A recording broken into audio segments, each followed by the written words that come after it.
राह संघर्ष की जो चलता है, राह संघर्ष की जो चलता है वही संसार को बदलता है।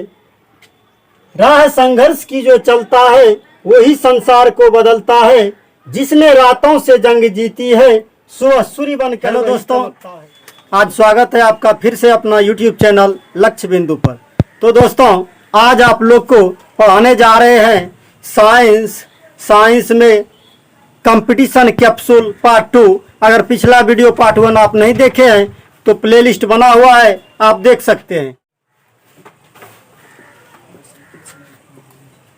प्रोटो जोआ से होने वाले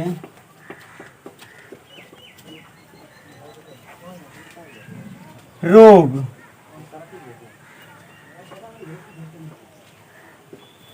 प्रोटोजोआ से होने वाले रोग ना, इसके लिए ट्रिक है।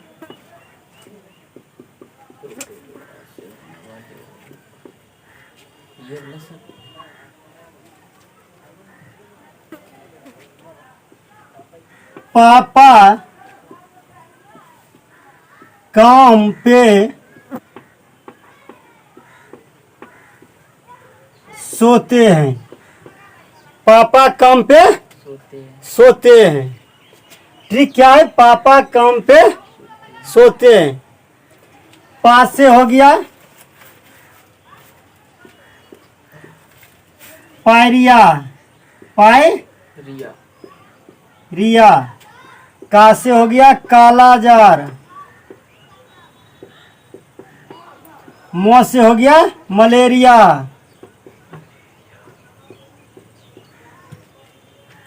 पे से हो गया पेचिस।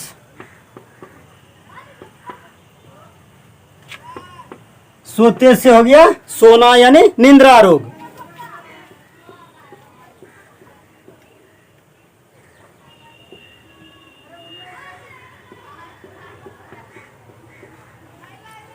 क्या है? पापा काम पे सोते हैं ना, बोल दोगे तो पता चलेगा, कान तर एक झापा भी लग जाएगा। पापा काम पे सोते हैं। पायरिया, पापा से हो गया पायरिया। का से हो गया कालाजार। मौ से हो गया मलेरिया। पे से हो गया पेचिस। सोते से यानी सोना। सोना जब नींद आएगा तभी ना सोओगे, यानी निंद्रा रोग ना। निम्न में कौन असत्य है? क्या दिया है? क्षय रोग माइक्रोबैक्टीरिया ट्यूबरकुलोसिस जीवाणु जनित रोग है। बी नंबर दिया है टीबी के जीवाणु की खोज रॉबर्ट कोच ने की। सी नंबर है डीपीटी के टीके में डिप्थीरिया, काली खांसी और टीबी रोग का प्रतिरक्षण किया जाता है। डी नंबर है टीबी हारेगा देश जीतेगा का लक्ष्य 2025 तक है। ठीक, तो सबसे पहले देखो, देखने में लग रहा है कि सब सही है। क्षय रोग माइक्रोबैक्टीरिया ट्यूबरकुलोसिस जीवाणु जनित रोग है, सही है। क्षय रोग को ही क्या कहते हैं? टीबी कहते हैं। इसे ही यक्षमा कहते हैं। ठीक, इसे ही राजक्षमा कहते हैं। कितना नाम है? क्षय रोग, टीबी, यक्षमा या राजक्षमा ना, ये सारे नाम से जाना जाएगा। तो क्षय रोग माइक्रोबैक्टीरिया ट्यूबरकुलोसिस जीवाणु जनित रोग है। टीबी के जीवाणु की खोज रॉबर्ट कोच ने की, सही बात है। ये भी पहला सही है, दूसरा भी सही है। डीपीटी टीके में डिप्थीरिया, काली खांसी और टीबी का प्रतिरक्षण होता है। तो दोस्तों, डीपीटी में डी से डिप्थीरिया, पी से पार्टूसिस जिसे हम कहते हैं काली खांसी, और टी से टीबी ना हो करके इस जगह टिटनस होगा। क्या होगा? टिटनस होगा। ये टीबी ना होकर के टिटनस होगा। तो हमारा जो है निम्न में से कौन सत्य है? तो असत्य, ये हमारा गलत है ना। सी नंबर, टीबी हारेगा देश जीतेगा का लक्ष्य 2025 तक रखा गया है, ये भी सही है। टीबी के टीका का क्या नाम है? BCG। क्या नाम है? BCG, यानी टीका क्या है? BCG। बी से होता है बेसिलस, बी से बेसिलस, सी से होता है क्लामेट, जी से होता है ग्यूरिन।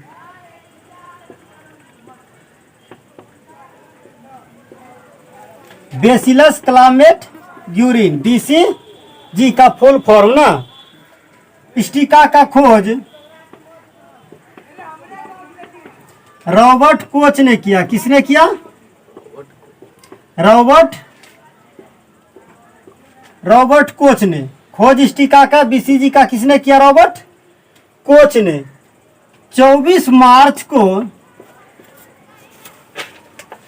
टीबी दिवस मनाते हैं। 24 मार्च को टीबी दिवस मनाते हैं। निद्रा रोग का वाहक कौन है? निद्रा रोग यानी सोने की बीमारी ना। तो सोने की बीमारी निद्रा रोग का वाहक कौन है? तो सबसे पहले मादा एनाफिलीज। क्या दिया है? मादा एनाफिलीज। इससे क्या होता है? मलेरिया। क्या होता है? मलेरिया ना। मादा एनोफिलीज से क्या होता है? मलेरिया। इसके बाद आ जाओ एडीज। एडीज से क्या होता है? डेंगू। डेंगू बुखार। इसके बाद आ जाओ बालू मक्खी। और क्या दिया है? सीसी मक्खी ना। सबसे पहले निद्रा रोग का वाहक का इंग्लिश जरूर रखना, वेक्टर। क्या होता है?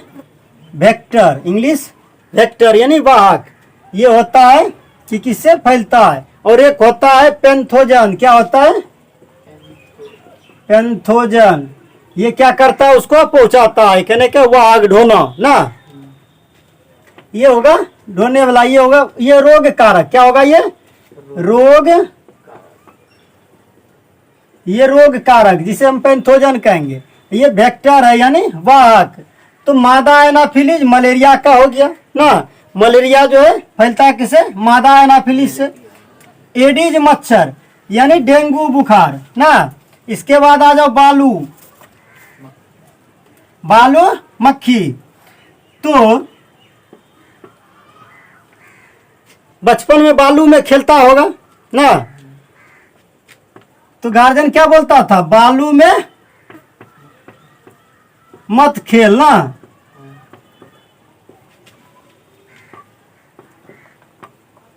कालिया, बालू में मत खेल कालिया, लेकिन तुम नहीं मानिया। अंत में तुमको लग गया बुखार। क्या बोल रहे? बालू में मत खेल कालिया, तुम तो मानिया नहीं, लग गया बुखार। तो बालू मक्खी से तुम्हारा क्या हो गया? बालू यानी सैंड। बालू हो गया बालू मक्खी। कालिया से तुम्हारा हो गया काला जार। क्या हो गया? काला जार। और ये बुखार। तो क्या दिया है? निद्रा रोग। तो ये भी तो नहीं हुआ। अब अंतिम में सी जो है, सीसी मक्खी, इससे हमारा क्या हो गया? निद्रा रोग हो गया ना। और ये मानिया से क्या हो गया? तुम्हारा लिस्मानिया। क्या हुआ?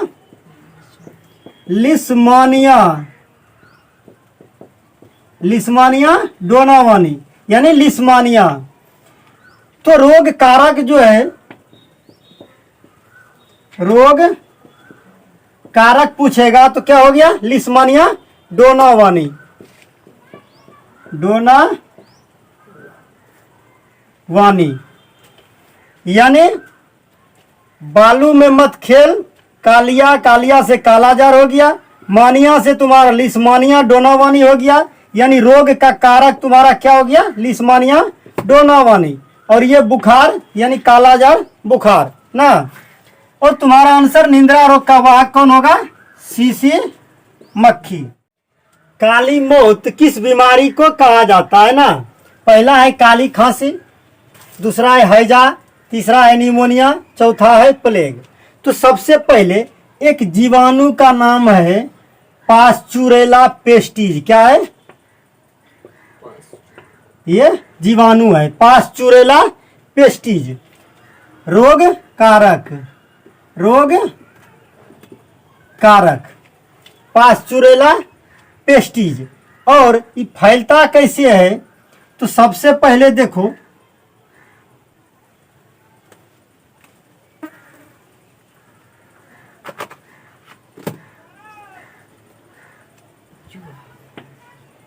चूहा, बोलो ये चूहा है, ठीक है। चूहा के ऊपर कुछ जीवाणु पाया जाता है जिसका नाम क्या है, पास्चुरेला पेस्टिज। और यही जीवाणु से हमारा जो है क्या फैलता है, प्लेग फैलता है। क्या फैलता है, प्लेग फैलता है। ये हो गया तुम्हारा रोगवाहक। रोगवाहक क्या हुआ, चूहा ना, रोगवाहक चूहा। तो काली मौत किस बीमारी को कहा जाता है, तो काली मौत प्लेग को कहा जाता है। किसे कहा जाता है, प्लेग को। और रोग कारक क्या है, तो रोग कारक है पास्चुरेला पेस्टिज। क्या है, पास्चुरेला पेस्टिज। और जीवाणु है, इसका नाम है पास्चुरेला पेस्टिज। रोगवाहक क्या है, तो चूहा, यानी चूहा पर जीवाणु पाया जाता है जिसका नाम है पास्चुरेला पेस्टिज। और इसी के कारण से प्लेग फैलता है, जिसे हम क्या कहते हैं, काली मौत, काली मौत कहते हैं। हाल ही में भारत के द्वारा विकसित पहली स्वदेशी न्यूमोसिल वैक्सीन किस रोग से संबंधित है। क्या नाम है, न्यूमोसिल। क्या नाम है, न्यूमोसिल वैक्सीन। नाम क्या है, न्यूमोसिल वैक्सीन। देखने में लग रहा है जैसा, यानी अभी हाल फिलहाल में कोविड-19 का चर्चा हुआ है, तो मन में क्या आएगा कि कोविड-19 मार दो, सही हो जाएगा ना। लेकिन देखने में न्यूमोसिल वैक्सीन है, न्यूज जैसे आया तो हमारा क्या हो जाएगा, न्यूमोनिया। यानी भारत द्वारा विकसित पहला स्वदेशी वैक्सीन है न्यूमोनिया का, न्यूमोसिल। क्या है, न्यूमोसिल। तो न्यूमोनिया किससे संबंधित है, सबसे पहले न्यूमोनिया किसके द्वारा होता है, तो जीवाणु का, जीवाणु के द्वारा। किस जीवाणु, तो डिप्लोकोकस न्यूमेनी जीवाणु के द्वारा ना। बताए थे कि पंडित का टिक न्यू है ना, जीवाणु के द्वारा। तो डिप्लोकोकस न्यूमेनी तुम्हारा जीवाणु हो गया। इसके बाद न्यूमोसिल वैक्सीन निमोनिया से संबंधित है, निमोनिया से संबंधित है। निमोनिया से प्रभावित अंग श्वसन तंत्र या फेफड़ा ना, जिसे लंग्स बोलते हैं इंग्लिश में। तो निमोनिया से प्रभावित अंग श्वसन तंत्र या फेफड़ा या लंग्स। और इसमें क्या होता है, ऑक्सीजन की कमी होता है, यानी सांस लेने में इसमें क्या होता है, कठिनाई होता है, सांस लेने में दिक्कत।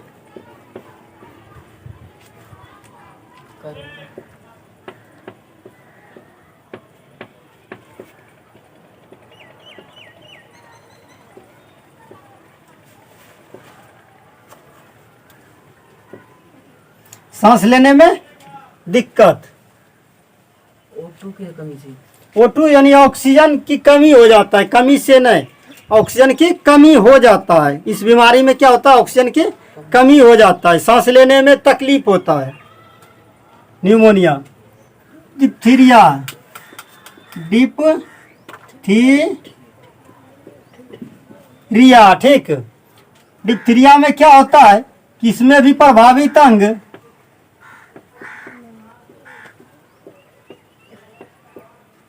क्या है? श्वसन तंत्र, श्वसन तंत्र या फेफड़ा। इसमें भी सांस लेने में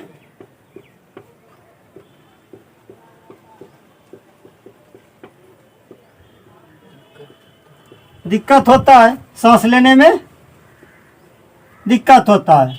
तो डिप्थीरिया भी क्या है? प्रभावित अंग श्वसन तंत्र, या तो गला बोल सकते हो। क्या है? प्रभावित अंग श्वसन तंत्र या गला, सांस लेने में दिक्कत। क्वेश्चन रहेगा कि हाल ही में श्वास कार्यक्रम का संबंध किससे है? क्या कहोगे? न्यूमोनिया से। किससे है? न्यूमोनिया से। हाल ही में श्वास कार्यक्रम का संबंध किससे है? न्यूमोनिया से। निम्न में असुमेलित है। हीमोफीलिया को शाही रोग भी कहा जाता है। हीमोफीलिया और वर्णांधता रोग मुख्य रूप से स्त्रियां प्रभावित होती है। वर्णांधता में रंग विभेद की क्षमता कम होती है। हीमोफीलिया में ब्लड क्लोटिंग नहीं हो पाता है। तो दोनों जो है क्या है? दोनों आनुवांशिक रोग। क्या है? दोनों आनुवांशिक रोग है। दोनों क्या है? आनुवांशिक रोग है, जिसे जेनेटिक रोग भी कहते हैं। तो देखो, हीमोफीलिया को शाही रोग भी कहा जाता है। सही है, क्योंकि हीमोफीलिया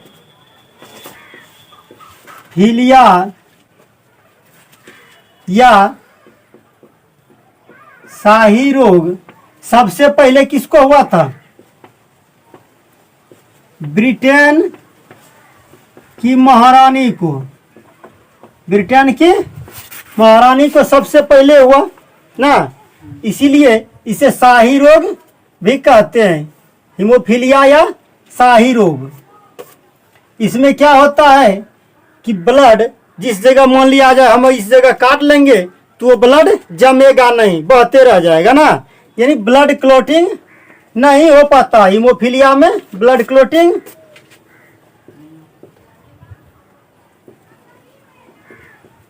ब्लड क्लोटिंग नहीं हो पाता है। तीसरा क्या दिया है? हीमोफीलिया और वर्णांधता रोग मुख्य रूप से स्त्रियां प्रभावित होती है। तो स्त्रियां प्रभावित नहीं होती है। प्रभावित कौन होता है? बेचारा पुरुष। कौन प्रभावित होता है? पुरुष। स्त्रियों का काम है इसे वाहक के रूप में। स्त्रियों का क्या काम है? वाहक के रूप में स्त्रियां, यानी कि एक पीढ़ी से दूसरे पीढ़ी तक कौन पहुंचाता है? स्त्रियां ना। तो हीमोफीलिया और वर्णांधता रोग मुख्य रूप से पुरुष प्रभावित होता है ना। वाहक कौन है? स्त्री। वर्णांधता में रंग विभेद की क्षमता होता है, कम होता है, यानी वर्णांधता जिसे हम कलर ब्लाइंडनेस क्या कहेंगे? Colour blindness, BLAINDNES, colour blindness. Colour blindness यानी वर्णांधता। अगर नाइट ब्लाइंडनेस आए तो रतौंधी ना। तो कलर ब्लाइंडनेस कहने का मतलब है कि मेडिकल में जब जाओगे तो वहाँ चेक करता है एक लाल और हरा दे करके रंग, उसमें देख पाता है कि नहीं। तो वर्णांधता से पीड़ित व्यक्ति, कलर विजन जिसको बोलते हो, उससे पीड़ित व्यक्ति लाल और हरा में विभेद नहीं कर पाता है। विभेद नहीं कर पाता, यानी पहचान नहीं पाता है लाल है कि हरा है। तो वर्णांधता क्या है? Colour blindness. ये भी अनुवांशिक बीमारी है जो कि लाल और हरा को पहचान नहीं पाता है। अगर यही कलर ब्लाइंडनेस के जगह नाइट ब्लाइंडनेस दे दे तो उसे हम क्या कहेंगे? रतौंधी। रतौंधी किसके कारण से होता है? विटामिन ए के कारण से ना। उसमें क्या होता है? रात को नहीं दिखता है। तो वर्णांधता में रंग विभेद की क्षमता कम होती है। हीमोफीलिया में ब्लड क्लोटिंग नहीं हो पाता। हीमोफीलिया में क्या होता है कि कहीं कट जाएगा तो लगातार वहाँ रक्त का प्रवाह होते रहेगा, वहाँ जमेगा रक्त नहीं। ऐसे क्या होता है कि जिसको हीमोफीलिया नहीं रहता है, कहीं कटता है तो 10 मिनट 5 मिनट में वहाँ पर ब्लड जम जाता है ना। और हीमोफीलिया से पीड़ित व्यक्ति को ब्लड जमेगा ही नहीं। 13वें गुणसूत्र की ट्रायोसेमी से कौन सा रोग होता है? क्या बोल रहा है? 13वें गुणसूत्र के 13वें गुणसूत्र की ट्रायोसेमी से कौन सा रोग होता है? तो लिखो 13 को पटाऊ, यानी 13वें गुणसूत्र यानी पटाऊ सिंड्रोम। कौन सा? Patau syndrome. तो याद रखना है 13 को पटाऊ। 13वें गुणसूत्र के ट्रायोसेमी से हमारा पटाऊ सिंड्रोम। और सिंड्रोम कोई रोग नहीं है, यानी रोगों का समूह है। क्या है? रोगों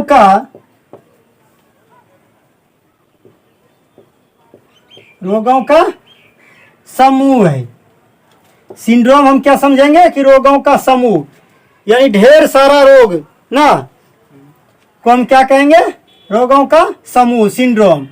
क्या दिया है? 13वें गुणसूत्र की ट्रायोसेमी से कौन सा रोग होगा? तो क्या है? 13 को पटाऊ यानी 13वें गुणसूत्र से पटाऊ सिंड्रोम। और अगर आ जाए डाउन सिंड्रोम, क्या है? Down syndrome. तो डो को पकड़ के नीचे लाओ और इसे उल्टा दो। डो है, इसको उल्टाओगे तो ऐसे हो जाएगा। और डंटा को खींच के नीचे लाओ तो 21वें गुणसूत्र के ट्रायोसेमी से हो जाएगा डाउन सिंड्रोम। क्या हो जाएगा? Down syndrome. यानी 21वें गुणसूत्र के ट्रायोसेमी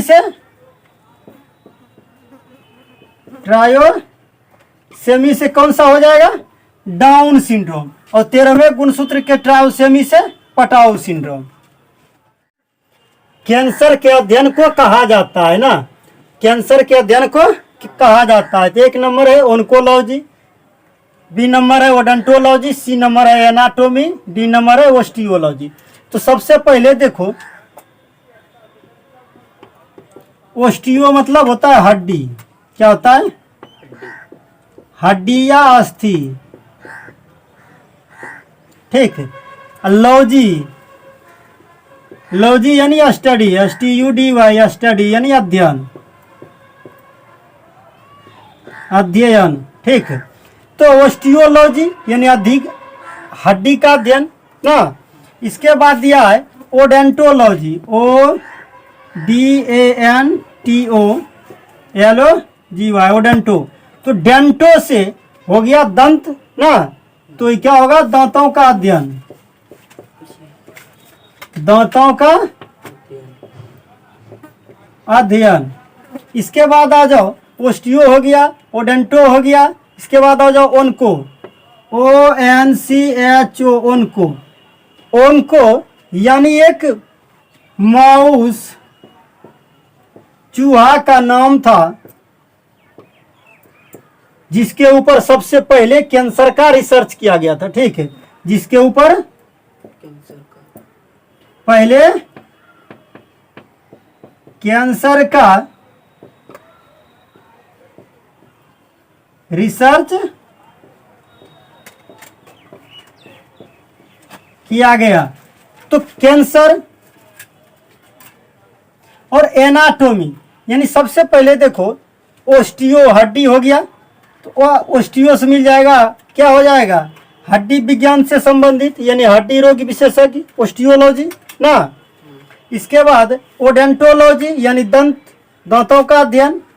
इसके बाद ओन्कोलॉजी कैंसर का अध्ययन ना। ओनको चूहा का नाम है जिसके ऊपर सबसे पहले कैंसर का रिसर्च किया गया ना। इसके बाद बचा तुम्हारा एनाटोमी। क्या बचा? एनाटोमी यानी मानव के शरीर के आंतरिक अंगों का अध्ययन हम करेंगे एनाटोमी के द्वारा। किसके द्वारा? एनाटोमी के द्वारा। मानव शरीर के आंतरिक अंगों का अध्ययन हम करेंगे एनाटोमी के द्वारा। यानी आंसर तुम्हारा हो गया ए नंबर ओन्कोलॉजी, कैंसर के अध्ययन ओन्कोलॉजी। देखो हिपैट क्या होता है? हिपैट अर्थात लीवर होता है। क्या होता है? लीवर। यानी हिपैटोलॉजी जब रहेगा, हिपैटोलॉजी यानी हिपैट और लॉजी दोनों से मिला है, तो लॉजी मतलब क्या होता है? अध्ययन, और हिपैट मतलब लीवर। तो हिपैटोलॉजी में क्या होगा?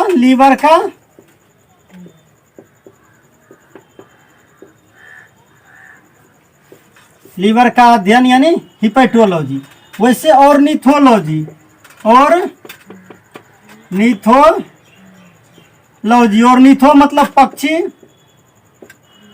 लॉजी मतलब अध्ययन, तो पक्षी का अध्ययन हो गया ऑर्निथोलॉजी। निम्न में किसके द्वारा मलेरिया परजीवी से मलेरिया होने की पुष्टि की? सबसे पहले देखो क्या है मलेरिया। रिया से रोना याद रखना, रिया से रोना। जैसे रोना आएगा तो होगा रोनाल्ड, रोनाल्ड रॉस। मलेरिया रिया से रोना, कौन रोएगी? रिया। रोना से रोनाल्ड रॉस यानी सी नंबर। इसके बाद देखो मलेरिया फैलता किससे है? तो प्लाज्मोडियम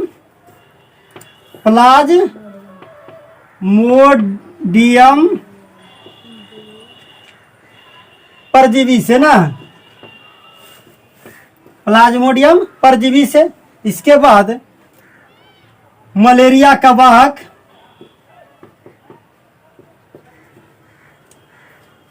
मलेरिया फैलता कैसे? प्लाज्मोडियम परजीवी से। ठीक, इससे प्रभावित अंग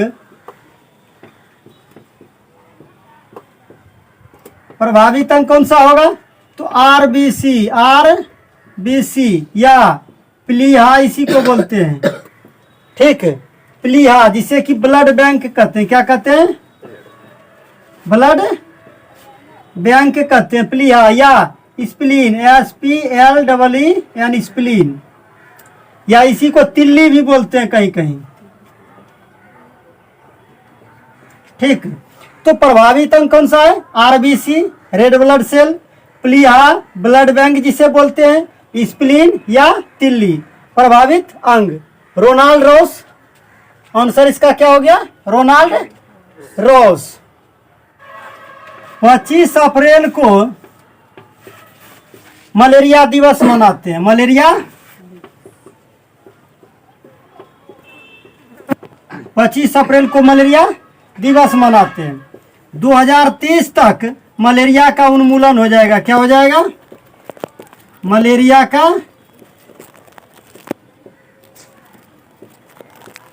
उन्मूलन हो जाएगा 2030 तक।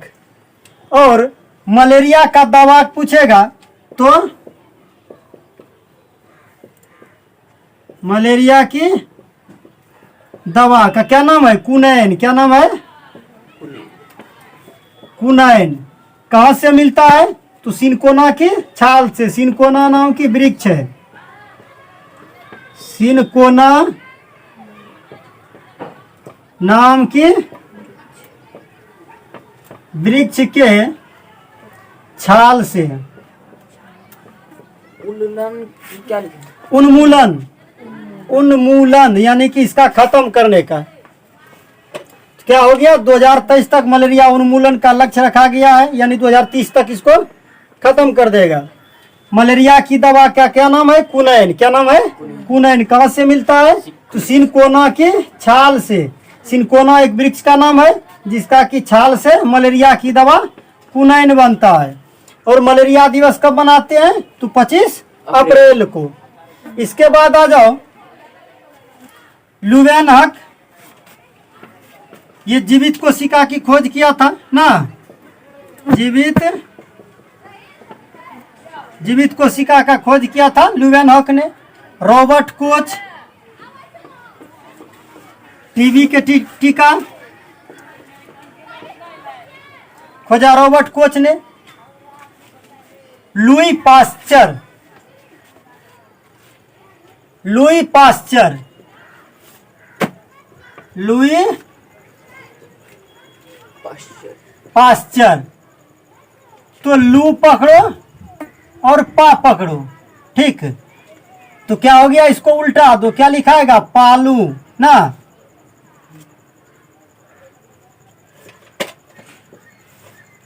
क्या पालू, कुत्ता। कुत्ता काटने से कौन सा बीमारी हो रहा था, रेबीज ना।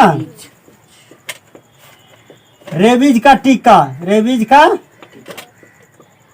टीका किसने खोजा, लुई पास्चर ने। यानी लूपा लिखे, लू और पा, इसको उल्टा दिए तो पालो। क्या पालो, कुत्ता। इसके बाद कुत्ता काटने से कौन सा, रेबीज। तो रेबीज के टीका की खोज किसने, लुई पास्चर ने। वर्ष 2020 में कहां पर बोटुलिज्म बीमारी के कारण पक्षियों की बड़ी संख्या में मौत हुई। कहने का मतलब ये करंट है ना, करंट अफेयर्स। वर्ष 2020 में कहां पर बोटुलिज्म बीमारी के कारण पक्षियों की बड़ी संख्या में मौत हो गई। तो बोटुलिज्म बीमारी, कहने का मतलब बोटुलिज्म से होता है फूड पॉइजनिंग। क्या होता है, फूड, POISINING पॉइजनिंग, यानी खाद्य विषाक्त। क्या होता है,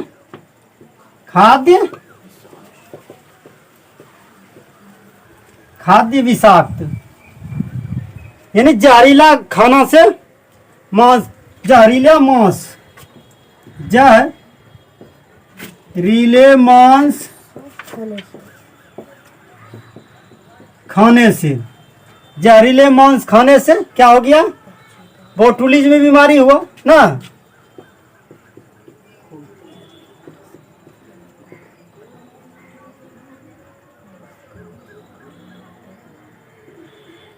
जहरीले मांस खाने से क्या हो गया, बोटुलिज्म बीमारी हो गया। और इस बीमारी के कारण से कहां पर मरा, तो सांभर झील में। कहां मरा, सांभर झील। ये कहां है, जयपुर में, राजस्थान के जयपुर में।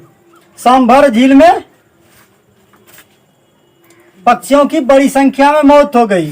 चिल्का झील कहाँ है, उड़ीसा ना। चिल्का झील उड़ीसा। चील उड़ा लो ना महाराष्ट्र में, एंट्री बताए थे। चील उड़ा से चिल्का झील उड़ीसा, लोना से लोनार झील महाराष्ट्र। इसके बाद देखो मणि को लोग टक टक देखते हैं, यानी लोकटक झील मणिपुर में है,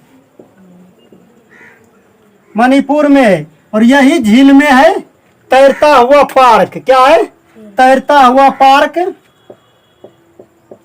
तैरता हुआ पार्क का क्या नाम है, कैबुल लेमजाओ पार्क। कैबुल लेम जाओ पार्क ना। लोकटक झील में ही मणिपुर में है तैरता हुआ पार्क, यानी कैबुल लेमजाओ पार्क। इसके बाद देखो बुलर झील। बुलर झील कहाँ है, नागिन से संबंधित झील, जम्मू कश्मीर में। सांप बुलता है तो बुलर झील कहाँ है, जम्मू कश्मीर में।